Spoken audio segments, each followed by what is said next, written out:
Hello, and welcome to the English with Colin Podcast, a podcast for English language learners. My name's Colin, I'm an English teacher in Tokyo, and if you're looking to improve your English skills and gain more confidence in your ability to communicate in English, you've come to the right place. In these episodes, I'll provide you with short conversations in English that cover a range of topics, from everyday situations to more specialised subjects. These conversations are designed to help you practice your listening skills and pick up new vocabulary and grammar along the way. Regular listening practice is key to improving your English, and I hope this podcast will become a valuable resource for you on your language learning journey. So sit back, relax, and enjoy the conversation. And remember, the more you listen, the more you'll learn.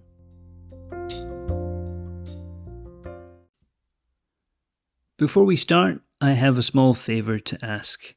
If you are enjoying these podcasts, please take a moment to share your favourite episode with a friend. This really helps our podcast to grow. So, in your podcast app, click share and send a short message to a friend who might find our podcast useful. Thank you so much for your help. It really means a lot to us. Now, let's get on with the conversation. This is episode 33, and the topic for today is snack attack, sweet and savoury Japanese treats. Hello, Sue. Hey. How are you? Good, how are you? I'm well. So in the last episode, we talked about junk food. Yeah. And today we are, again, maybe talking about less than healthy food, but it's more snack type food. What is your go-to snack? If you had to, you're in the convenience store, you're looking for a little snack. What would you go for? I don't know. Maybe this Kalbi kind of potato sticks. Right. Okay. So yeah, I think they're called the what are they called? Jagariko? Yes. Yeah. So these are kind of like potato chips, but in stick form. So yeah, you get different flavors: butter, cheese and onion. Yeah, and even get these sort of limited edition flavors. You get ramen or takoyaki or flavors. Right. So yeah, they're quite nice. The portion size is good. You buy them in a little cup. It's a cup, yeah. And there's not too much, but there's enough. Yes. I think, which is an important thing. So yeah, that's a good example of a savoury snack. I've got a list of snacks here. A big one is Pocky, and the Pocky are known through Asia, I think, or certainly East Asia, Korea, China, and Pocky are very thin biscuit sticks that are kind of dipped in chocolate. They're very good. And it could be just normal chocolate, or it might be strawberry flavored chocolate, or matcha flavored chocolate, or whatever limited edition flavor they're doing. And again, not too much. It's enough of a treat, enough of a snack. But yeah, are you a fan? Do you like those? I like them. I don't think about buying them, but if somebody offered you some, if somebody offers me some Pocky, I definitely eat them. Right. So yeah, let's stick with the chocolate for the moment. One that's really big here is Kit Kat. It is. Now, Kit Kat are a thing in the UK where I'm from, and also I think in America, but are they big in Mexico, Kit Kat? I think there are. I never really We describe them as being big in Mexico. No. You can buy them. No, there would be other chocolates that come to mind before a Kit Kat. Right. Yeah, a Kit Kat for me is something you have with a cup of tea. Right. Like it's a biscuit. Mm-hmm. It's a biscuit that you would have with a cup of tea. It's not a sweet treat on its own. It's more of a biscuit than a candy, if you know what I mean. Yeah. But they're huge. Like I think Japan is probably their biggest market. And one of the reasons they've done so well in Japan is that they've understood the Japanese market. I think they're very similar to Pocky in that sense. They're different flavors. Right. Because Pocky also does like the summer flavors like peach or something like that. Oh, really? We saw once, yeah. Right. I saw them once. So I'm assuming they do that quite often. But Kit Kat, yeah, you can have very different flavors. I think the matcha flavor is very well known as a treat to take home when you visit Japan.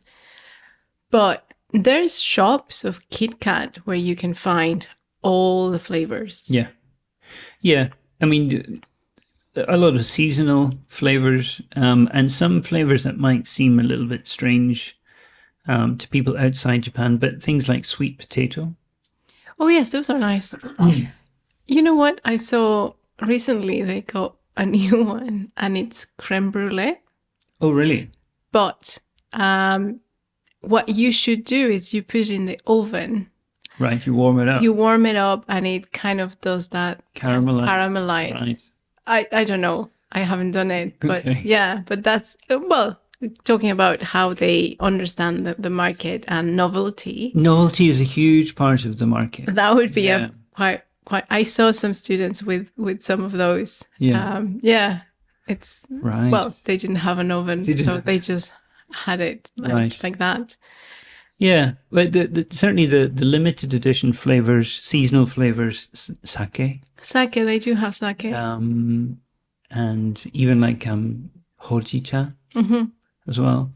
So yeah, chocolate is, so that's interesting. Chocolate is popular, but when you go into a convenience store, you don't see a huge range of chocolate No. in the convenience store.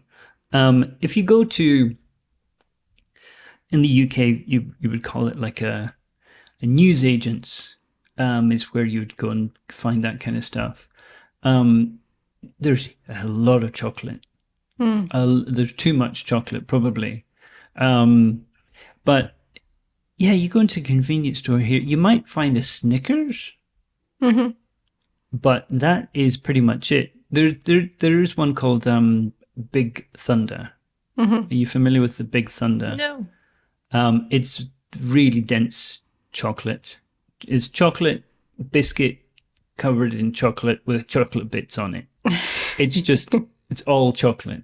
And they're good. But you can actually buy them in very small, bite-size versions. You don't need to buy the whole thing. Right. I think it's the same with Snickers. You can buy individual mini Snickers. Yes, you can.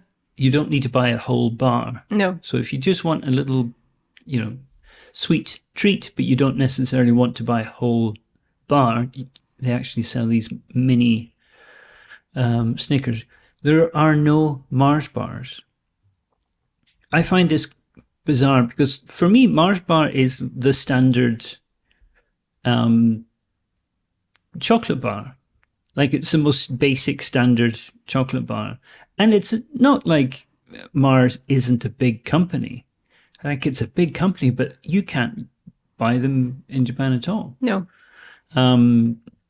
So yeah, chocolate, it's probably a good thing for me that chocolate is not so easy to find here. Probably for my health. Let's go to the savory rice crackers, senbei rice crackers. Very big. Different flavors. Seaweed and Shrimp.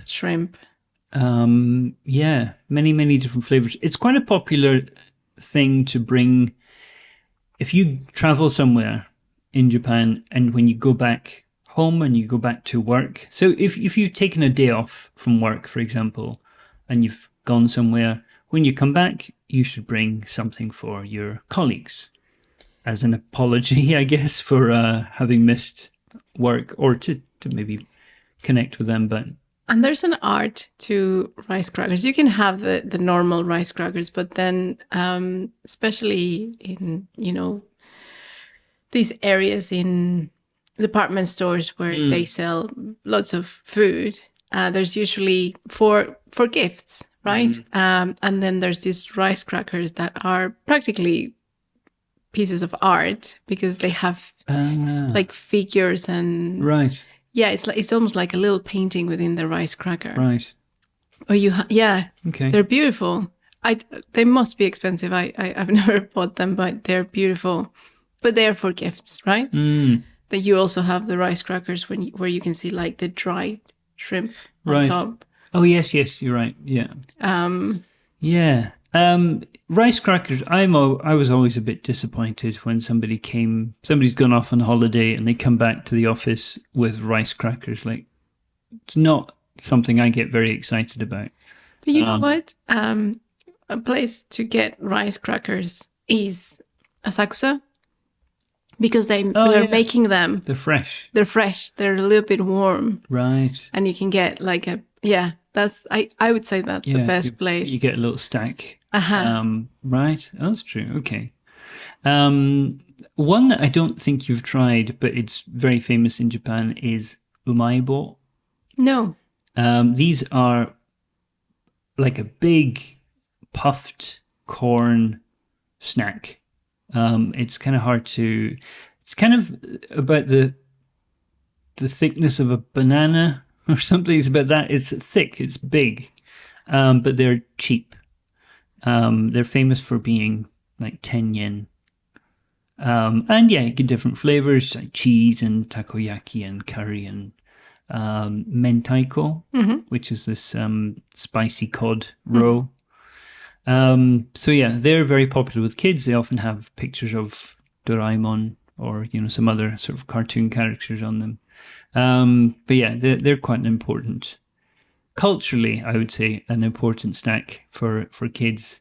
One that we have quite often is dorayaki, which is basically like a sweet pancake, but like a sandwich. So you got two pancakes and then something in the middle. Yeah. I think the traditional ones are going to have red bean, like anko. But yeah, I think you can get other flavors as well. They're very nice. They are very nice. And yeah, not too sweet. The thing with anko is it's not too sweet. And it's funny when I bring things back from the UK. Usually, I bring something sweet as my kind of omiyage gift for my colleagues, and whatever it is, they always tell me, "Oh, it's very sweet, very sweet." So the sweetness is something that is very, very different between cultures. So anko, not very sweet, but it works well as a treat in these kind of pancakes. But I think it was because sugar was kind of imported. Okay. Nagasaki is famous for sugar. Right. Yes, you got the castella. Yeah, the castella, which is Portuguese, right? Right. The like the sponge. Yeah. But that's where, because they had access to the sugar. To the sugar. Right. It all makes sense. Taiyaki. Now, tai is a fish. I can't remember what kind of fish it is.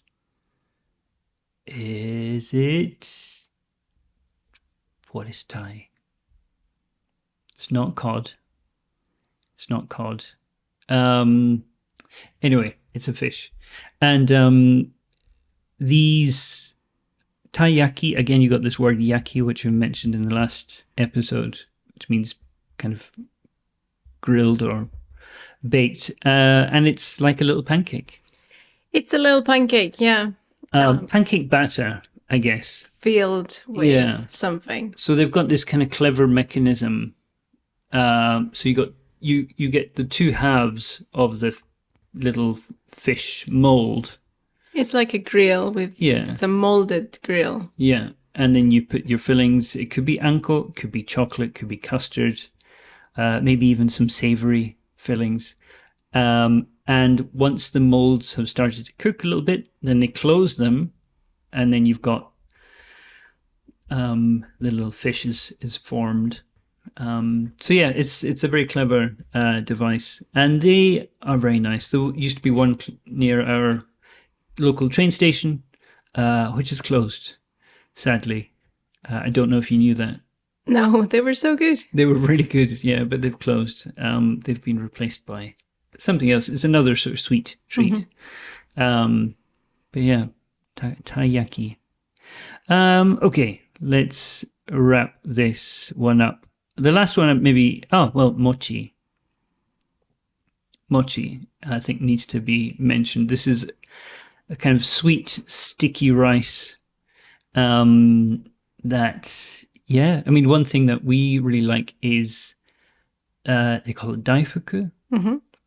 So you got maybe a strawberry wrapped in this kind of mochi kind of paste.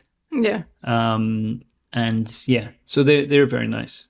I don't know if they're seasonal. Maybe whenever the strawberries are in season. Yes, I think that's when those are sold more. Right. But yeah, mochi is... You didn't like mochi when you first came to Japan.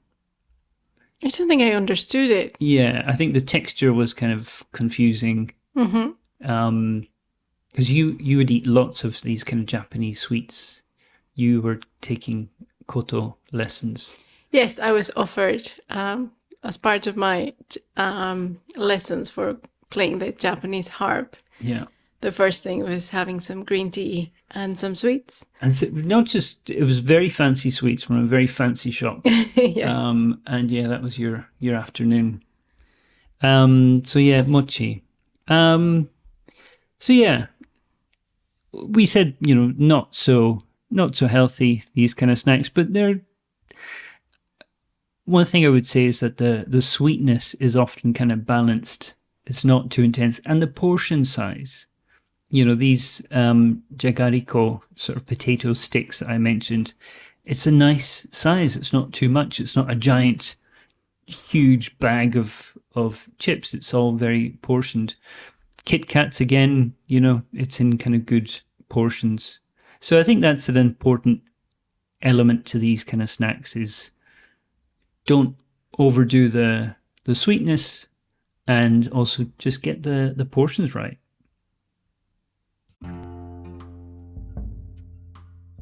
And that's a wrap for today's episode of the English with Colin podcast. I hope you enjoyed listening to the conversation and found it helpful in your language learning journey. Remember, the key to mastering a language is regular practice. So make sure you listen to our podcast regularly and keep honing your listening skills. We appreciate your support and feedback. So if you have any comments, questions, or suggestions for future topics, please don't hesitate to get in touch with us. You can find our contact information in the show notes. Thank you for listening, and I look forward to joining you again next time for another conversation in English. Until then, keep practicing and take care.